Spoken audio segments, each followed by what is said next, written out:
artificial intelligence, the Internet Governance Forum. This is really picking up because governments all over the world are involved in trying to come up with the different frameworks for how we're going to deal with AI. The Europeans have, the EU, they have their concept. We have a concept. China has a concept. The British government had a conference 2 years ago, and they were trying to be cute about this. They had it at Bletchley Park. Bletchley Park is where Alan Turing and all those guys broke the German Enigma code. So they brought in all these code breakers, and they developed Colossus, that big computer that ran off of vacuum tubes and everything, but they were able to break the German Enigma code. It's still used. That place is kind of like, it's almost like a museum now, but sometimes it's still used by British government for different things. So they had a conference, about 28 different countries, including the United States and China, came to talk about AI. What are we going to do? Can we get a consensus around erecting some sort of, you always call them guardrail, regulations? What are we going to do? What should we allow, or what shouldn't we allow? Well, nobody really kind of understands what's going on, even though they're rolling this stuff out. Did you guys watch the AI Dilemma? No, we watched. Did you watch it? I think it's the best. It's about an hour long, an hour and 13 minutes or so. And I think it's the best explanation of the impact of AI on human society. The two guys that run this organization called the Center for Humane Technology, CHT, were both AI researchers. I think one worked at Microsoft, the other worked at Google. They're engineers. They developed a lot of the technology that the algorithms tend to kind of silo you. And so you click, and what they call attention engineering, get you to click on, right? Because on the desk scrolling and all that stuff. These guys invented this stuff. They were like some of the early engineers on it. And then they had second thoughts about what they had created. And then it's like, and now they're like, oh my God, we created this monster, the monster's out of control. We need to do something. So they, it was sort of like they were on the dark side. Now they're like, Jedi Knights or whatever. And they're trying to, and this happened. Didn't you ever see the movie Oppenheimer? Right? So this is the Manhattan Project. To bring all these physicists together. I mean, really, the top physicists in the world at the time, right? They bring them all together, and they're working real hard because the war's going on. They believe that Nazi Germany was like Heisenberg. He's working with his guys, and they were going to build a bomb. So the U.S. wanted to beat them to the bomb, right? And we won. Right? We got the bomb first. But by the time we got the bomb, Germany had already surrendered. But we're still fighting the Japanese, so okay, we're going to use it on them, right? So when they used it, Oppenheimer, he had this attack of conscience. Like, oh my God, what have we done? Right? But it was too late. Once it's been used, once everybody understands the technology, it's out there.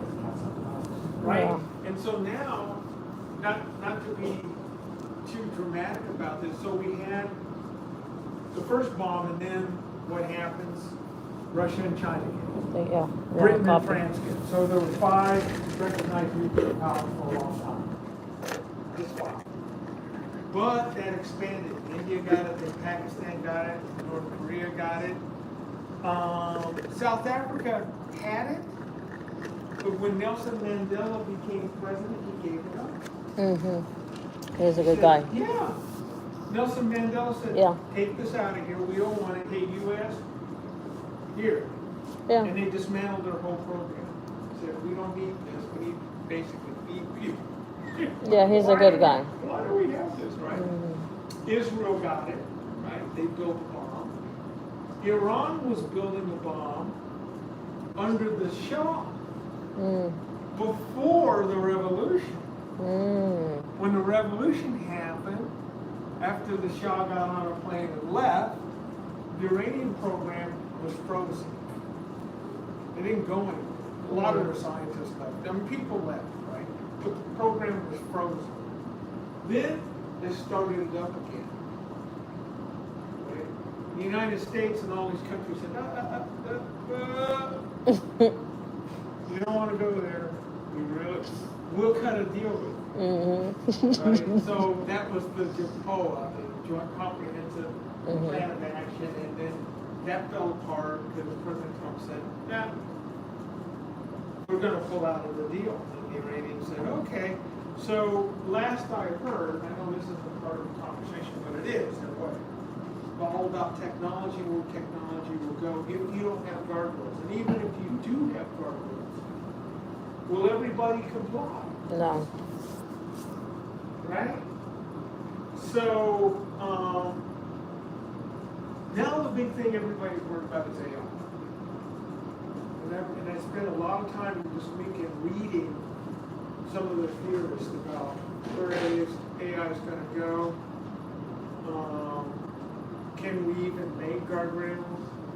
Are we at the point of super intelligence? What does that mean? Super intelligence. No, AI being much more intelligent than we. Right.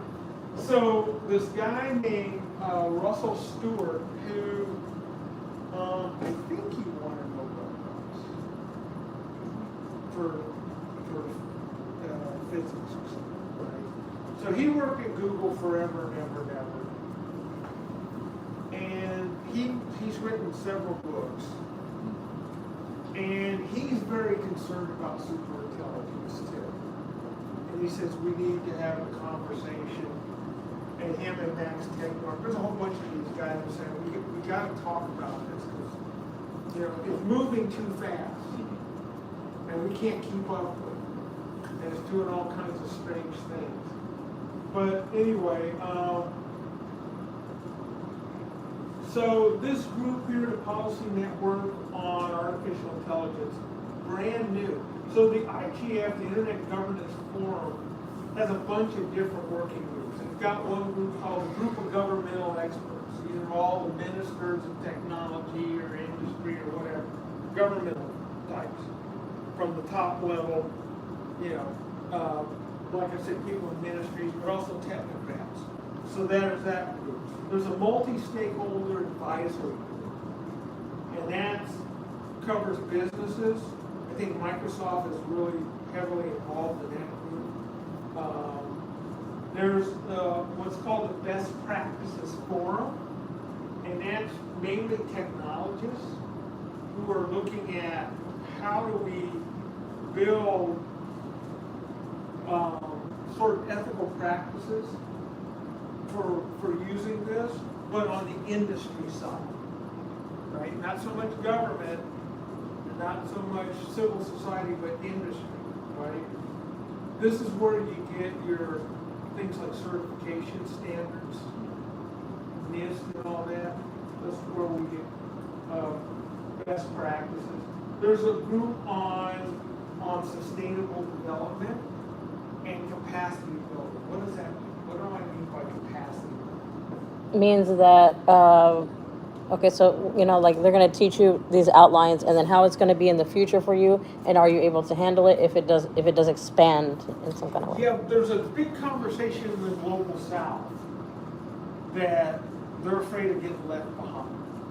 Because almost all the companies, right, and countries with the capability to build very powerful supercomputers, quantum computers, and all that, are not in the global south. The United States, Europe, China, Russia to a lesser extent, but usually the U.S., Europe, and China, that's where the action is. So the people of Global South will say, excuse us, but we want to be included in this. And we want to transfer technology to Global South. So they're part of it. So then there was this group called the Policy Network on Artificial Intelligence. So I think it started in 2023, so it's just May of 2023. It's just a year old.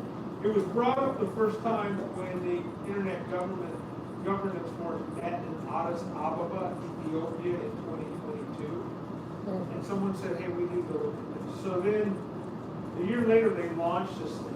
You can join, you can go to IGF, right? You can go on the website, you can go to PNAI, and then they will say when they have their conferences, but mainly their video conferences, and so you can sign up and sit through one.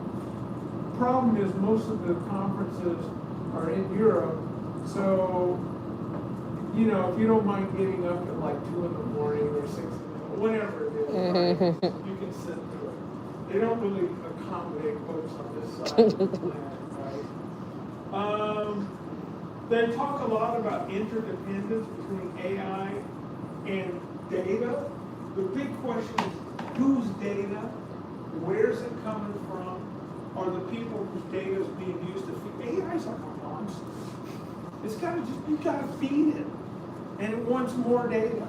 So, John Russell Stewart was saying, just if you want to think about the potential of AI, right? So you get AI with these massive, the supercomputers are drawing so much energy that Google announced that they're going to build modular, small nuclear reactors just to feed their data centers. I'm so excited for this. Right?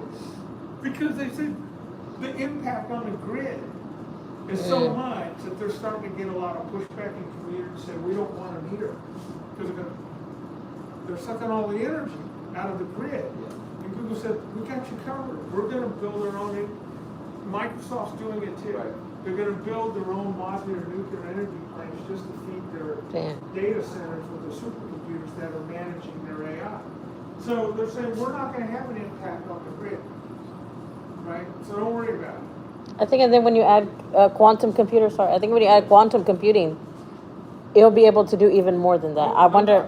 Yeah, It's a you're good right. point. I know, yeah. Quantum computing software. But we need modular nuclear like yesterday.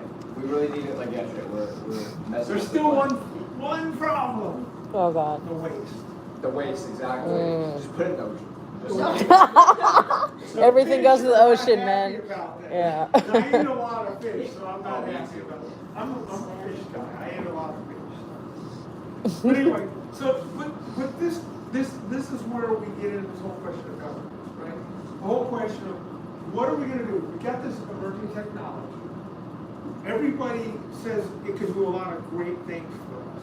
People are also fearful to do bad things. But you got to balance that out. So we got to have a conversation about what we want to do. And this idea, just think about this conception. So Russell Stewart says, if you want to get an idea for the power and capability of some of the most powerful AI algorithms, there are about 150 million books. From the beginning, you know, the first papyri, all the way, 150 million to 200 million books and articles. The most powerful AI can read all that stuff in 24 hours. I'm good, maybe one book every 2 to 3 weeks, a month, right? How bad it is, or how interesting, really. Right, it's how interesting. How interesting it is, right? It doesn't really matter. But, you know, I can go through that. So he says the potential for AI is that if all the algorithms and the data centers, the supercomputing and all that, if they're connected, they'll be able to, now this is if they're connected, they'll be able to read all the literature created by human beings in 24 to 48 hours.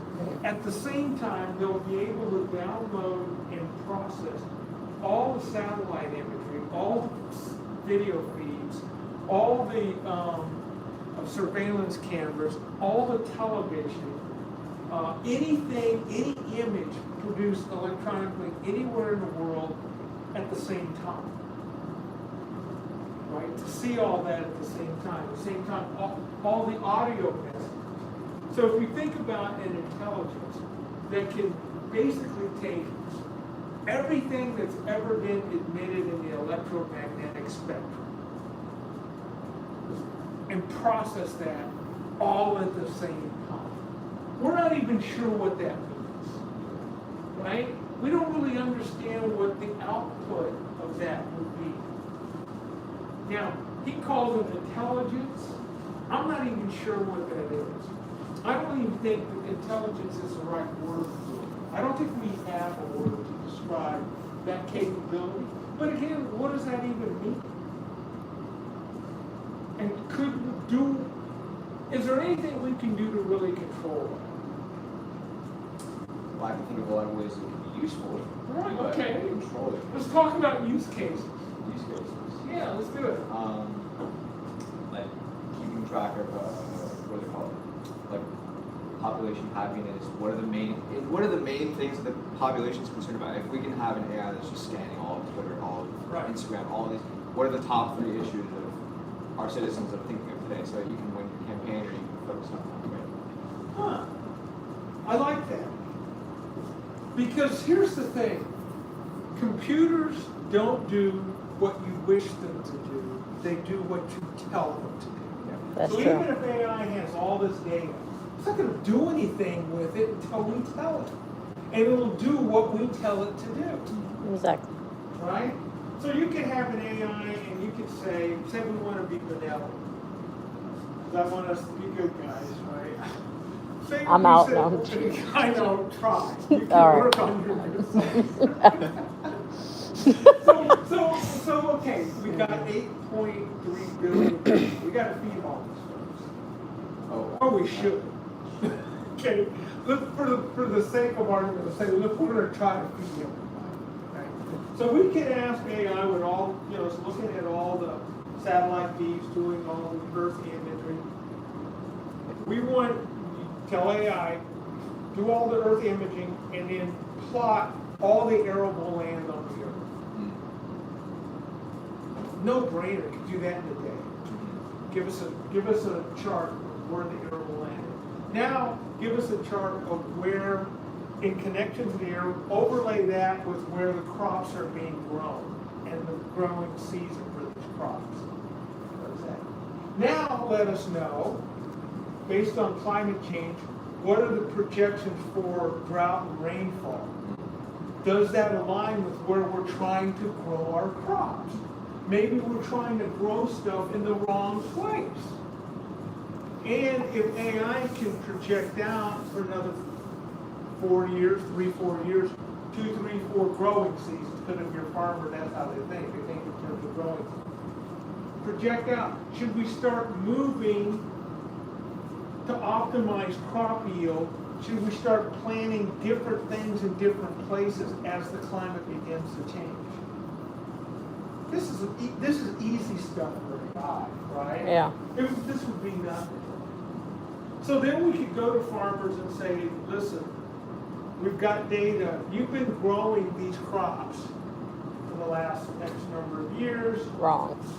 Now you're dealing with problems with drought. You're dealing with problems with maybe fungus and blight or something. You're growing the wrong crop.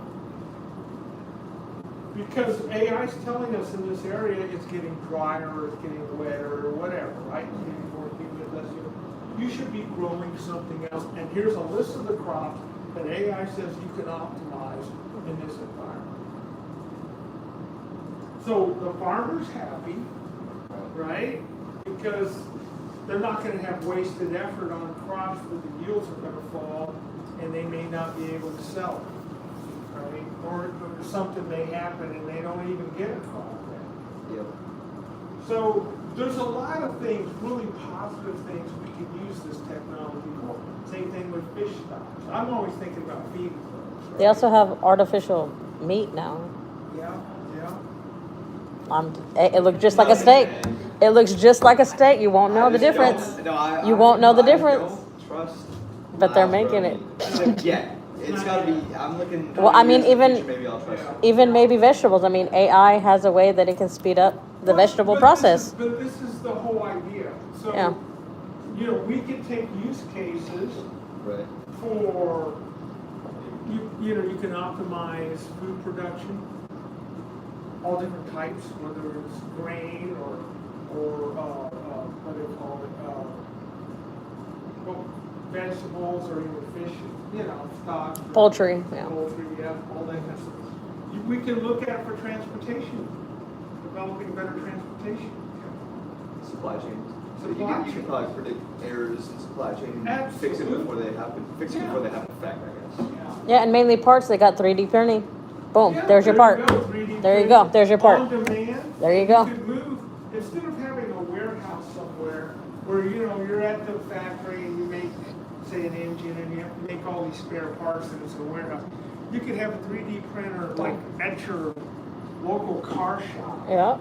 And you go in and they say, we need a part. They Boom. just go to the computer at 3D print. Give me the 10 part minutes. Right there. Boom. They Yeah. don't have to go to the parts house and you don't have to go down to auto. Yeah, or, hey, you need a gun? I can build it for you. Right there. Right? So Mhm. there's a lot of things that we could do that could make things much more efficient Right. using AI. So it doesn't have to be the Terminator is gonna come get us. Oh, and then also crossing borders. Some borders you can't bring that in. Don't worry about it. I have my 3D printer is gonna bring in my AK-47. You know, I don't have to pass it across the border. You know. Yeah, at least so. Think of some more use cases. Well, now I'm thinking of a lot of negative use cases. I know, right? Yeah, I know, it's really easy It's to go to really, the dark it's side. actually scary easy to think of negative use cases for this kind of AI. Like, you could take that supply chain thing and, let's say I'm China. Okay, where's the weakest link in America's supply chain for, I don't know, let's just say their shipping. Like, you just somehow find a way to disrupt this part of the supply chain. Show me the weakest part of the supply chain so we can disrupt. You guys are bringing up an interesting point that to optimize this technology for the benefit of humanity means that we gotta get our act together. Yes. The problem's not AI, the problem's people, right? It's true. And how we apply the technology. That's true. The technology doesn't care. Yep. It's not thinking for itself yet. Yep. Not yet. Not yet.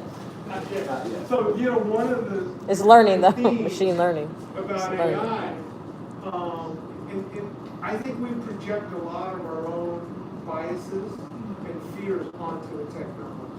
We assume that it's out to get us. Well, that's because we're out to get each other. You know, so we project our negative biases on the technology. We just assume it's going to do this negative stuff. It's not going to do anything we don't tell it to do.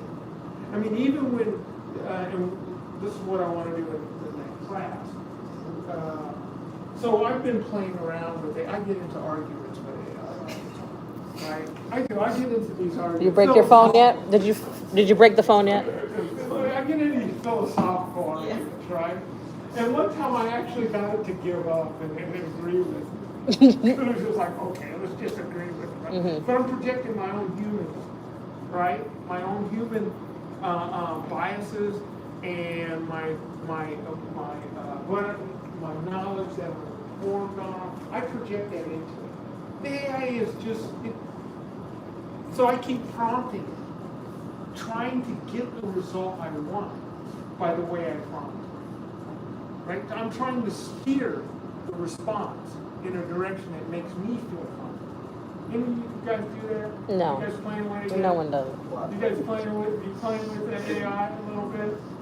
I give it like a true or false question, Okay. and I always ask like, are you sure it's not false? Are you sure? I asked it like 3 times, and it finally says, oh, it says actually you're right. Really? Yeah, that was good. What does that mean to you? It's not great yet. What does that actually mean?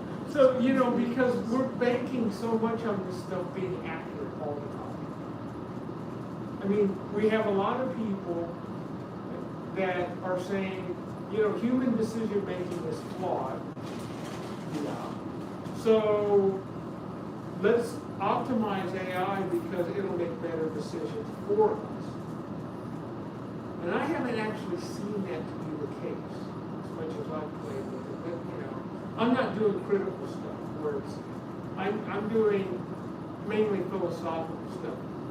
I imagine if it comes down to like NASA deciding maybe to stress for its rocket boosters or something, you know, or engineering, where you gotta be real precise, yeah, you kind of want it to do, you know. Yeah, AI is not good at math right now. It's Right. really bad. Actually, it's really funny. You can put in some like basic calculus and it just has no.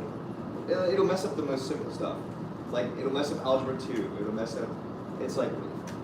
I find that amazing. I know, right? Yeah. So has anybody tried to have have AI write some code for it? Like, Yeah. I think in Python you prompt it and it gives you the code. Then do you run the code to see if it works?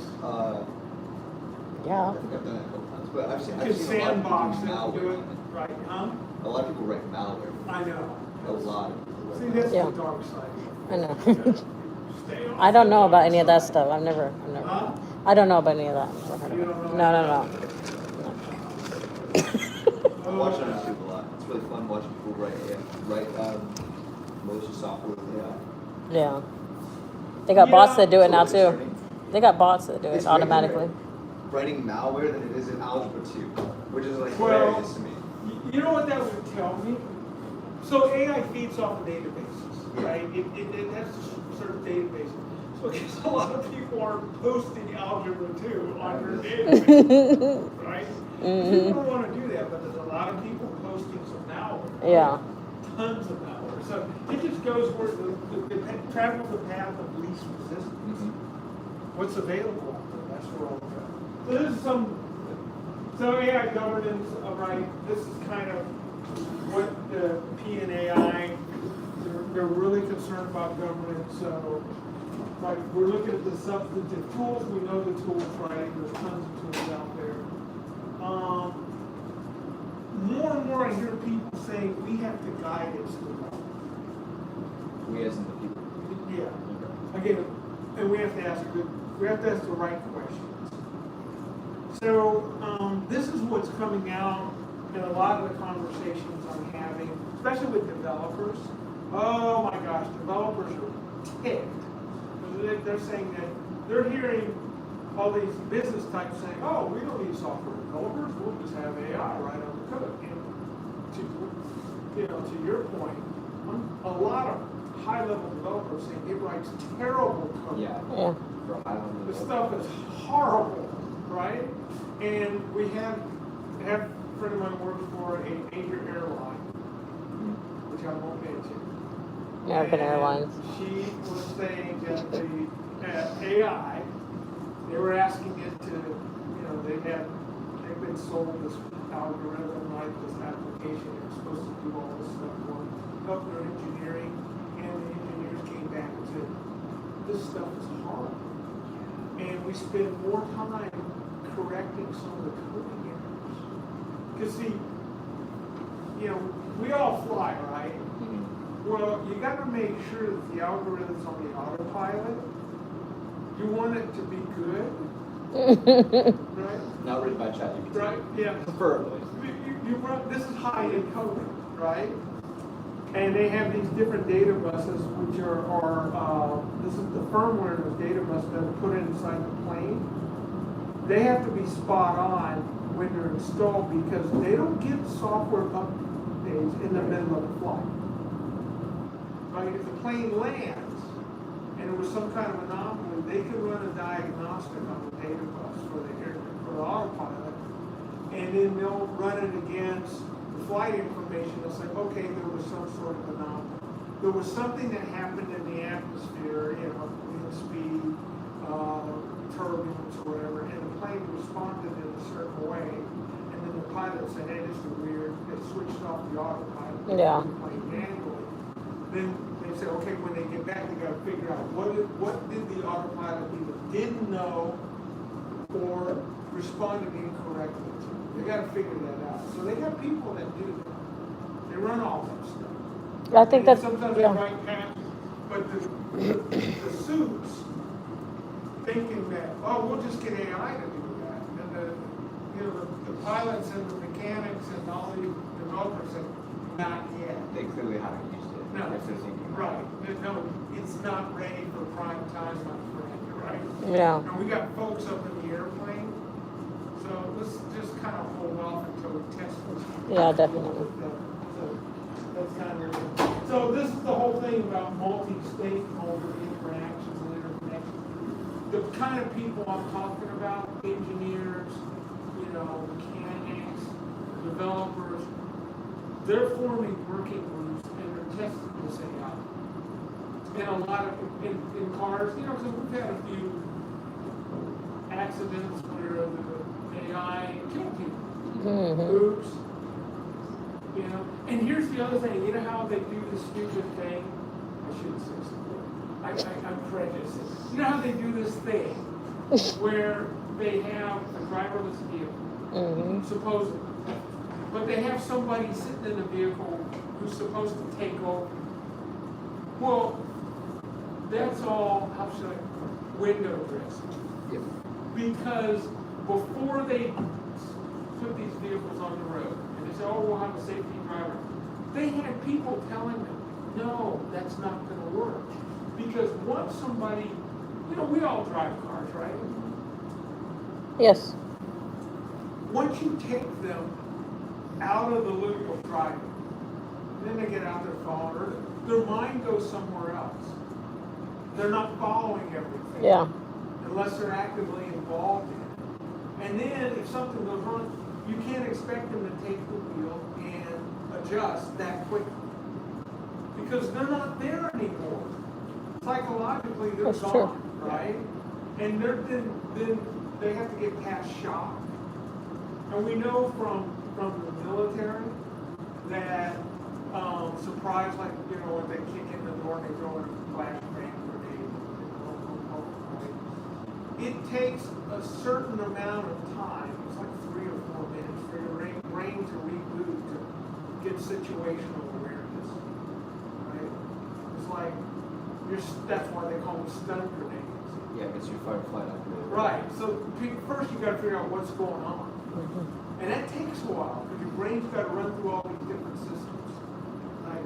So this idea of putting somebody as safety driver, it's really ridiculous. That driver's not gonna grab the wheel. Well, I think that also on the ground, that there's just so much different things that can come in front of you and wrecks can happen. But if they make the cars that kind of go in the air and there's nothing there, it might be something more better that they You're could. gonna run into Yeah. birds. You're No. gonna be flying in your No, Eric. self-driving air taxi, and it's gonna run into a pelican. And you know how big pelicans are? You're going down. Okay, it won't be allowed in Galveston. That's all. There's some big birds out there. You go down the coast, right? You're up here, and okay, it hits a sparrow. Yeah. If you hit a pelican, you're done.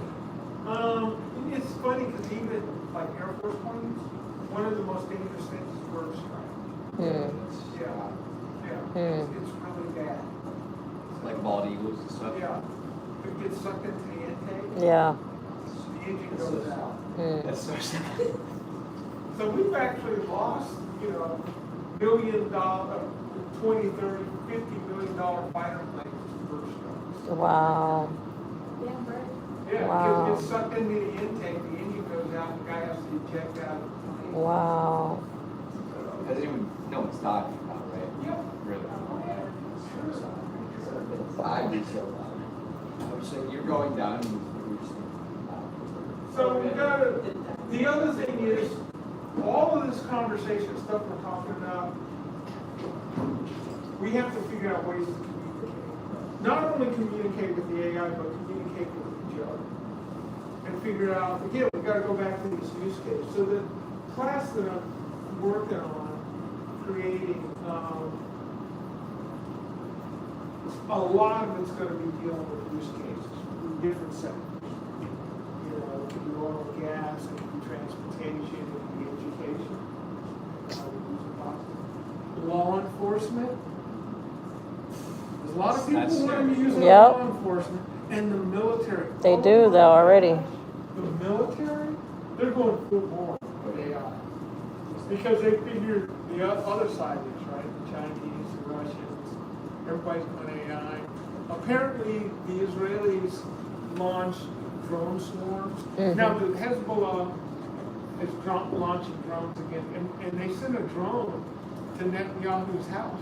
Really? Did you hear When? about that? No, I didn't hear about that. Oh yeah, over When? the weekend. Really? I It was didn't. like they tried to hit him on the Sabbath, you know? Oh wow. It landed, Oh my it God. landed like about 2 blocks away. But it was aiming for Netanyahu's house. He wasn't there. But that's what they say. But one of the things we're finding is that the slow, low-flying drones are the hardest one for the Israelis to shoot down. They've been able to shoot down ballistic missiles. It was big, And yeah. much faster, higher, and that has to do with, what do you think? The Iron Dome. Well, what about the Iron Dome? It was the same reason why we weren't able to bring down that stupid balloon,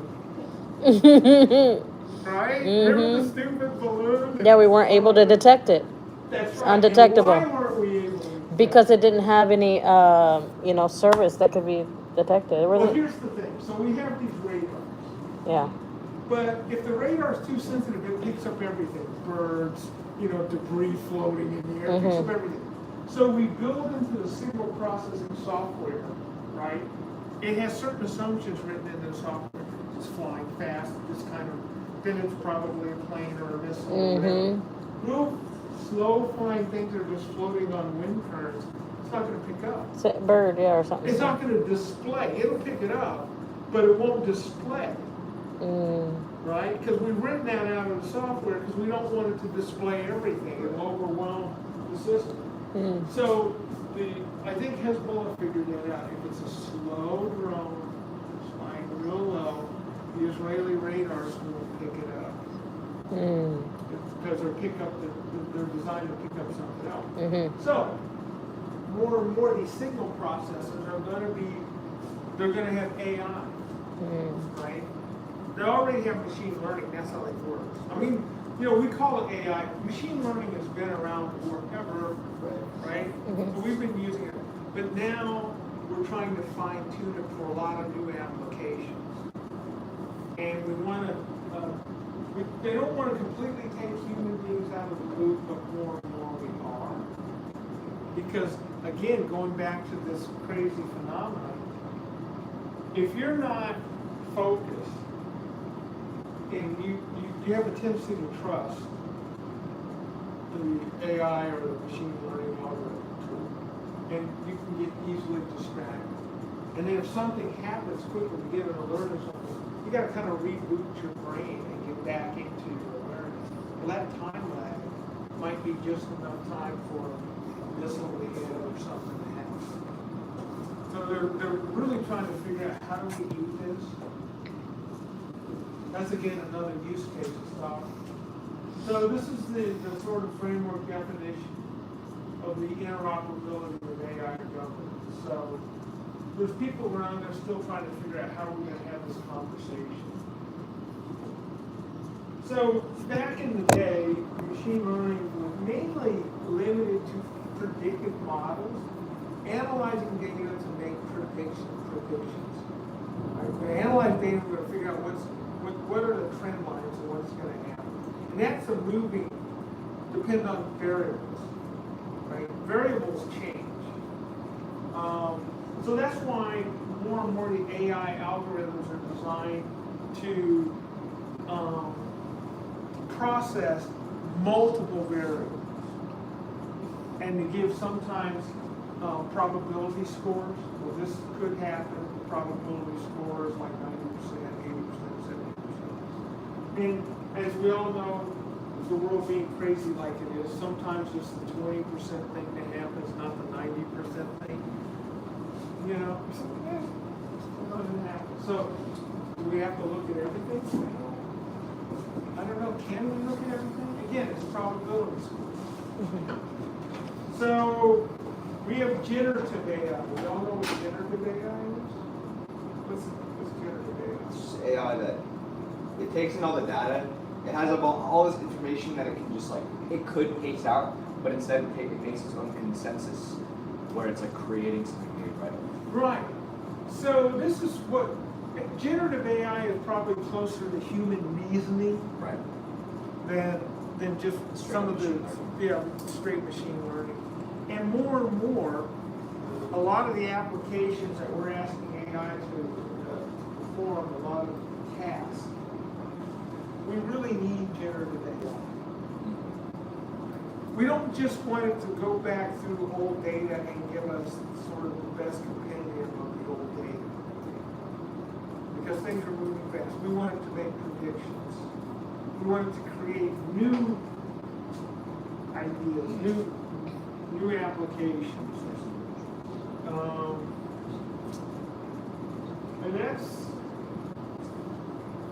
I mean, that's kind of like what the ads do. that's thank you. You're welcome. The ads. There's an interesting thing about that too. Well, we can talk about that. How the whole advertising industry was built. Mm-hmm. It is very scary. World War I, around World War I, because the government, or the president at the time, wanted to find a way to get us into the war. But Americans were very anti-war and we were very isolationist. We wanted nothing to do with those Europeans. So you really got an advertising guy, Edward Bernays, who was Austrian, but that's another story. He comes to the United States with his family. He's a psychologist. In fact, he's Freud's nephew. Oh wow. Mm-hmm. Really? There you go. So then he says, oh, we understand about human nature enough that Yep. we can manipulate him. And they started doing, they had these, what they called 4-minute videos. Yeah. And back then, everybody would go to movies. Movies about a nickel, would go to a movie. And these guys would stand up between the movies and say those terrible Germans, the Huns are doing all these atrocities, blah, blah, blah, blah, blah. And so they did that. They put ads in all these papers that looked like they came from citizen groups, but it was really the government. This is like World War I, Yeah. 1960. They were doing this. I'm not shocked. Fake news. There you right? go. Fake Yeah. news to try to get the American people against Germany. Because at the time, you know, most Americans didn't care. It says the European, if the British, French, and Germans, and Russians, and Austrians want to slaughter each other, why should we care? It's an ocean away. Yeah. We don't need to care. Yeah. Right? But Wilson is kind of like, well, and there's some people say that one of the reasons that the U.S. was very concerned about this is that we had lent the British and French a lot. So that's why. That's the reason then. There we go. Had lent them a lot of money. So, and they were using some of their money to buy weapons from us. Some of it. But a lot of it was just to float their economies, right? So we lived, and so we thought, well, if they lose the war, It's going to be a problem. they might not pay back What they the owe. loans. So We let's gotta go make help sure they them. win the war. Let's make some Yeah, more guns I'm for not them saying to this protect, was- to win. I'm not saying this was the only This is the reason, man. motivation. Buy, This is make the motivation guns and by help them. some people. Before there was no panic. We didn't even really have an intelligence service. We really didn't know. But you really didn't We need didn't it. have Not intelligence. even like a old one. Nope. Really. No, what we had were, the closest thing we had was signals. We had people that would intercept signals. Yeah. It was naval intelligence, but we didn't have like a CIA or OSS. There was no overarching intelligence service. The Navy was ahead of everybody because the Navy communicated through wireless. Right? The Army was really pathetic. I mean, our Army was so small, right? Because what was the Army doing? Well, the Army was basically occupation forces in the countries that we took over from the Spanish-American War. Like Puerto Rico, like Cuba, the Philippines, right, Guam, and they were, you know, because the Indian Wars were over. And we really didn't have, we had nice neighbors. We didn't really worry about Mexico or Canada attacking us. So we didn't really have a big army. What we had was a big navy. We figured we got two oceans, and just keep everybody away from us on the oceans, we're good to go. And there was no Air Force yet. So the Navy was the big service, and it was the only one that really had intelligence. There was an Air Force? There was an Air Force? Yeah? No Air Force yet. Mm. And when we finally did get planes, it was the Army Air Corps. Mm. The reason we have airplanes is they go up and they could spot for artillery. Right? It wasn't until World War I that they actually thought about using planes to bomb. Mm. At first, they just had cameras. They had guys that were cameras. And what happened is that our guys up in cameras and their guys up in cameras would see each other and they'd shoot at each other with pistols. Mm. Oh my God. No way. Let me put my window down, yeah. Somebody said, well, let's put a machine gun on the plane. We'll Yeah, fix drive-by that shooting, guy. yeah. And then we started to develop special mission aircraft. Then you started to throw Designed to grenades, shoot down other yeah. aircraft. And then we decided to build bombers, and the rest is history. So anyway, getting back to this idea of manufacturing consent. And that's what they call it, manufacturing consent. So that was done before we had the modern means that we have now. You know, machine learning, social media, just the multiple layers of media. So we've got, everybody's concerned about AI's capability in that space. Of being able to, right? So these are some of the organizations that are talking about building an infrastructure, guardrails, some sort of regulatory framework around AI. So you have the United Nations Secretary General. That's where the IGF is under his office, right? UNESCO, they're talking about AI.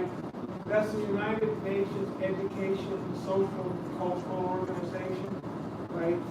So they're talking about that. Organization for Cultural and Educational Development. Remember education. Mm-hmm. G7, that's the big 7 largest economies, right? And then the Council of Europe, which is dealing a lot with working with the EU. So initiatives are coming from the global south. China's very much involved in those conversations, right? So they have an Academy of Information and Communication Technology. It's really funny, I was watching this program with Max Tegmark, and he was in China, and they were talking about, they were kind of bragging that they're ahead of the United States in AI, quantum computing, and that they're going to reach super intelligence very soon. And he said, well, when you do, you realize that it won't be the Chinese Communist Party doing it. It will be super intelligence. He said they just stopped. Kind of jaws dropped. 2 weeks later, they agreed to the Bletchley Park conversation about limiting AI. Because he said it never occurred to them. And now they want commerce. They want, because in China, the Chinese Communist Party runs everything. But what happens if, and the Chinese have also been doing something really interesting. They've been wargaming, where the Chinese military leadership relinquishes control of its troops and its warfighting capability to AI. Wow. The United States hasn't done that. So that's really why we want to control AI now. So, yeah. Right, so the question is, how quickly do we move? What are we, again, I go back to use cases. Military is moving faster than anybody, right? And there's this program called the Replicator Project, which is looking at the war in Ukraine, because the Ukrainian war is probably was the first war where they started using lots of drones on both sides, right? the Russians had the bigger, heavier drones and missiles and all that. Ukraine's using these little ones that you can buy, they kind of hang a grenade off of it, slide it over, drop it in a box, all that kind of stuff. But they also have suicide drones that are designed to, Kill themselves, yeah. you know, they fly into a vehicle and all that. So I saw something that suggested that 70% of the armored vehicles, tanks and armored vehicles in the war were destroyed by anti-tank missiles and drones, not by other tanks. Tanks were designed to fight other tanks. Right. But apparently the tanks never really get close enough to fight other tanks because they're wiped out by anti-tank missiles and drones before they even get there. And the other thing that takes out a lot of them is artillery. So you need countries keep building tanks. Yeah, it's confusing. Why would you build something that's just going to get blown up? All you do is create a big target. But that's a whole other story. So you guys, which one of the AI do you use?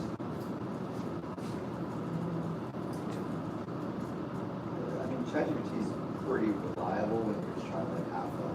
Yeah. Like, I mean, if you're trying to do any kind of like actual work, though, you have to like double, triple, quadruple check it and make sure it's not just giving you some BS because it'll just spit out BS.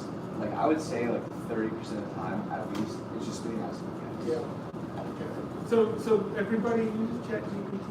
Anybody use GPT-4, the paid version, or you guys use the? I had it for last semester. I had it for a little bit, but it was just like It's $50. 15. 15. But not that bad. But I'm You know, now I'm gonna get in trouble saying this, you know, hey. Do it. Why not? You know, Let's welcome go. to We're the going wild side, go on the right? negative side now. Let's go. Let's do it. For my AI class, I'd love for the university to pay for some of the algorithms for the students to use.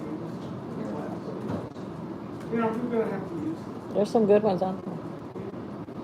Maybe, and if nothing else, maybe we could evaluate some as part of the class. Yeah, a lot of them have a demos. Yeah, I'm not talking about ChatGPT. There's other ones. yeah, there's a bunch of them. Yeah. I use Claude 3, and Claude 3. Pretty good. I heard Claude 3 was the best ever. And then now, that was a while ago, this might be. Yeah. Yeah. Well, I mean, I use more than one, but I found that I like Claude 3. But there's so many others I haven't tried. So, I mean, you only know what's good from what you've had opportunity to kind of mess with. Also, there's so many like, this is my new AI, but it's just sending it to ChatGPT and Right. giving it the same output. So Yeah. there's a lot of that too. There's It's a lot of little confusing and navigating. Hughes, which ones do you use? Which one? Which version? They give you the premium one for free for like 15 requests, Right. and then after that it makes you use the mini one. Oh, okay. And then the mini one you can use like hundreds of enterprise. Yeah, we. I've never heard of it. I've Oh, yeah, never used it. Yeah, okay. You probably got a little supercomputer going in your garage or something. I do have a big garage. Humming noise in your garage, all the lights going on. It's all right. You can come over. You can come over, Eric. Check it out. When we're off the recording session. Just show me your electric bill. When we're That's all. oh, you want to see it? It's $1,200. Huh? It's $1,200 my electric Yeah, bill so this you- month. Yeah. okay, yeah. I have 9 rooms. I mean, that's what's gonna happen. We can talk. And what I said, after the Maybe camera, you you can want come over, modular Eric. Nuclear reactor. your own house. Put it in the backyard. No, you know what's really something that doesn't get a lot of play is fuel cells. What? Fuel cells. Why would I know what that word is, but I don't know. What is that? They've Yeah. been used, so when Fuel cell. Apollo 11 goes through the moon, Mhm. the way they generated energy on those Apollo spacecrafts was fuel cells. Never heard of We've it. been using fuel cells for decades. They're a really efficient way to generate electricity. Okay, so, a little homework, look up fuel cells. Fuel cells, okay. Now, fuel cells are really cool because you can charge them. You can use natural gas to charge the cell. And then once you charge the cell, it releases energy in a flow. some of them produce a lot of heat too. So there's a company in California, if you set up a fuel cell, it'll put your gas line to it. It charges the fuel cell. But at the same time, it will run, to cool it, it'll run water through it. And the water then heats. So you can use a fuel cell to also heat your water. You don't need a water heater.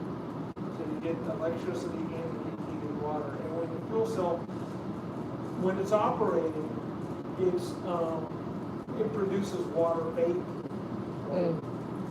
Some fuel cells run off of hydrogen, so you can natural gas, hydrogen. You can use different fuels. So I'm just amazed that we haven't used it more as a technology. Mainly on cars, I would say. They are doing the hydro car now again. They're trying to put water back in. And you know there are some experimental cars that run off of fuel cells. Why not? We've been using it on spacecraft forever and ever and ever. It's just that we haven't scaled up the production, so they're kind of expensive. Yeah. It's like anything else. If you scale up production, costs will come down. So, like I say, I have no idea why we're not using it. So one of the things,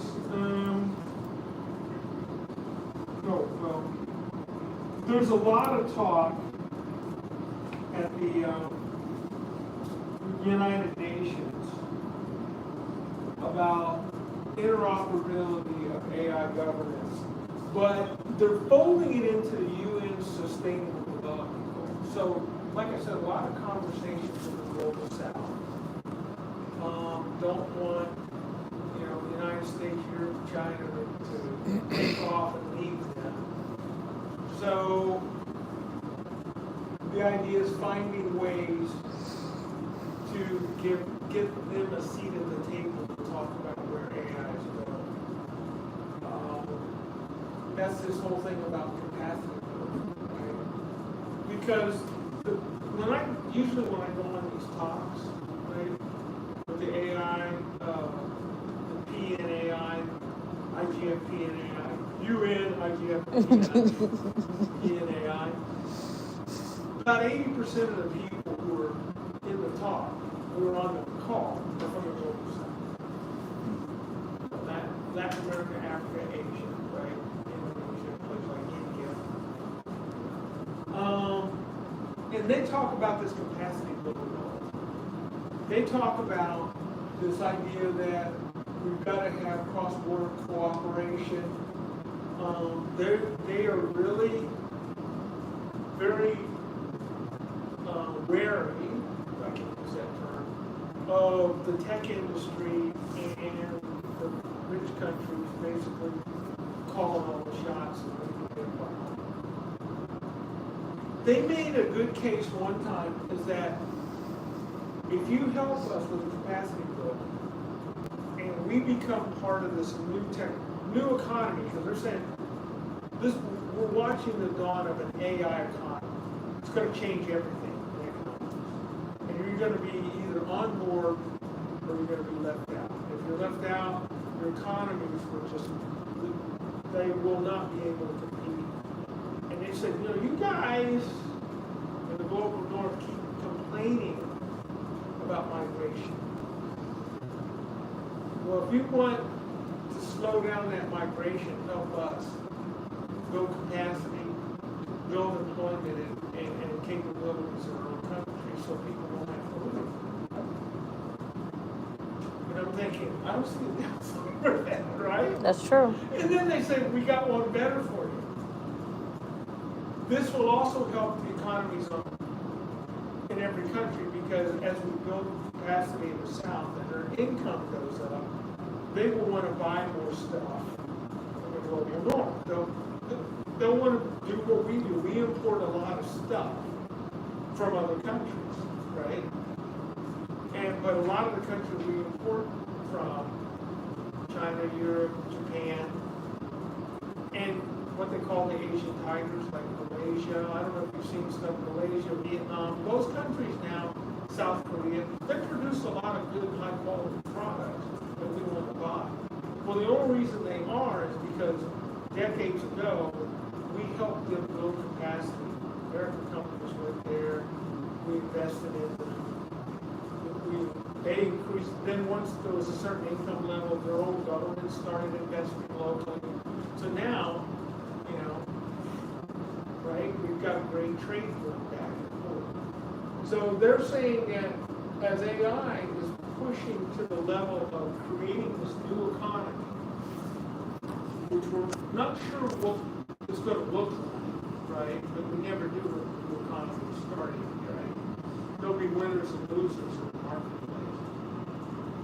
They're saying if you don't help us do this capacity building, we're going to have this sort of imbalance, this global imbalance. And people aren't going to stay. I mean, you know, I don't blame them. If I were in one of those countries, I'd be on a boat too. You know? I mean, yeah, right? Yeah, I'm going to be, because you got to take care of yourself and your family. yeah. So I don't blame, I'm not angry at people for trying to come. I think, Yeah, I think that can be a good, like a way to get them onto AI, and I think cybersecurity too behind it. I wouldn't just limit it to AI. I'd be like, listen, AI, cybersecurity regulations, all this and that, sign this agreement, and we're going to help you with that. I think that should be globally. Yeah, that'd be great. so this, did you have anything you wanted to add to me? I was gonna say, I mean, if we specifically focus on like Latin America and South America, it would help strengthen our alliances. I think that we don't have like, I feel like right now, the U.S. kind of like alienates ourselves from countries like Brazil, and this kind of thing would help us, help strengthen our relationship, maybe even help strengthen our security posture, because they're first. Yeah, And if they're working with us, Mhm. and we're giving them, they have an incentive to give back to us, you know, more big in China. Yeah. Yeah.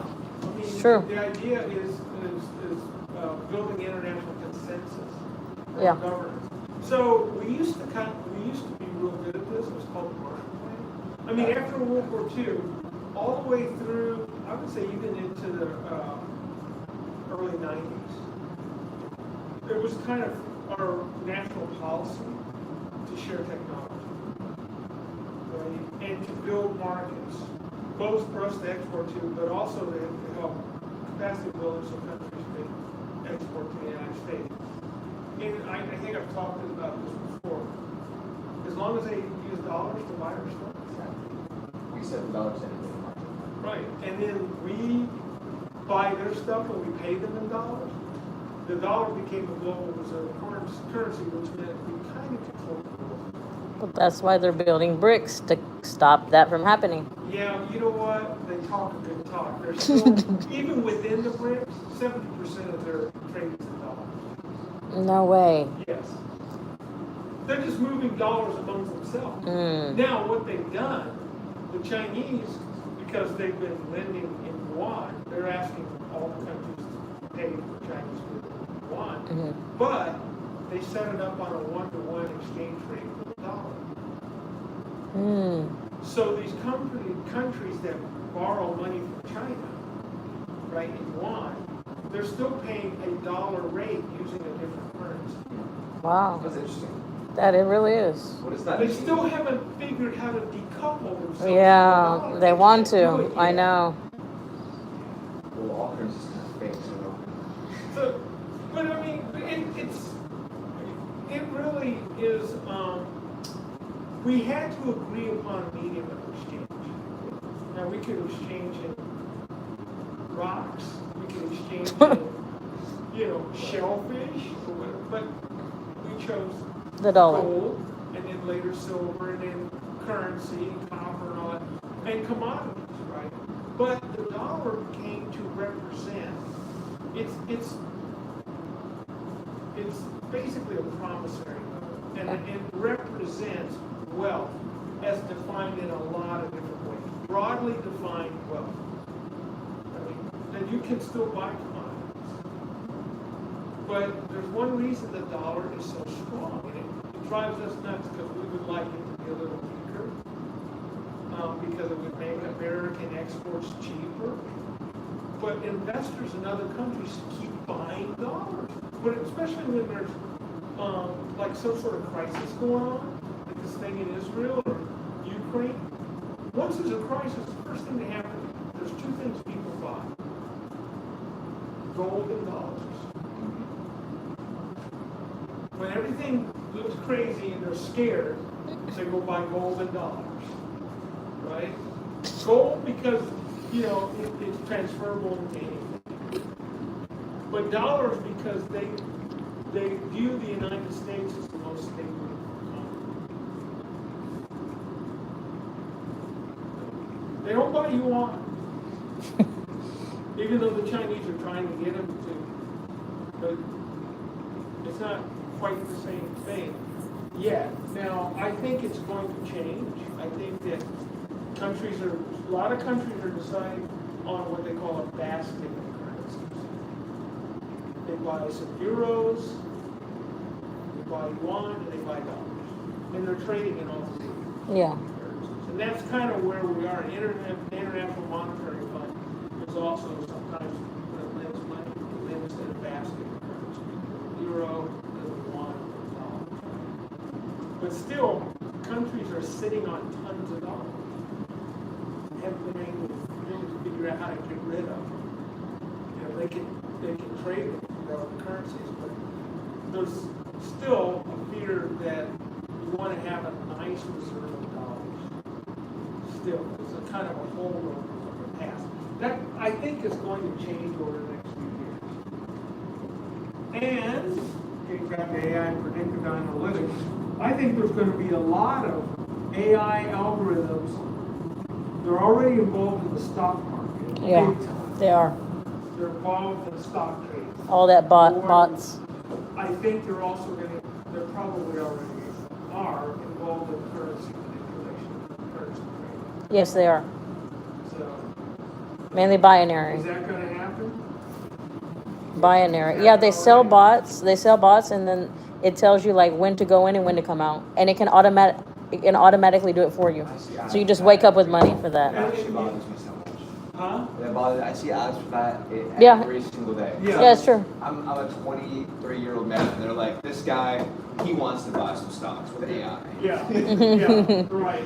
It's true. And I ask everybody here to read Flash Boys by Michael Lewis. Mm-hmm. About one day, within 3 hours, Wall Street lost 20% of its value because of algorithmic trading, because they all followed each other. So one went into a dip, and they all said sell orders, and everybody's algorithm went into sell mode, and within 3 hours, the market lost 20% of its value, and they had to stop trading. So Wow. they figured it out, and it was a flaw in the algorithm. Wow. Because they've taken human traders out, because human traders can't trade faster. It's true. Right? Yeah, So they had to go to algorithm, it's true. right, to optimize the trading. It's So true. This is one of those things when you have a triggered response built in. Yeah. And the humans were just watching the market drop. Mm-hmm. They didn't know what to do. Right? So the Securities Exchange Commission, the Dow, just said suspend trading till we figure this out. Mm-hmm. We'll stop sharing. Any questions from our online viewers or comments? Online viewers. Any comments?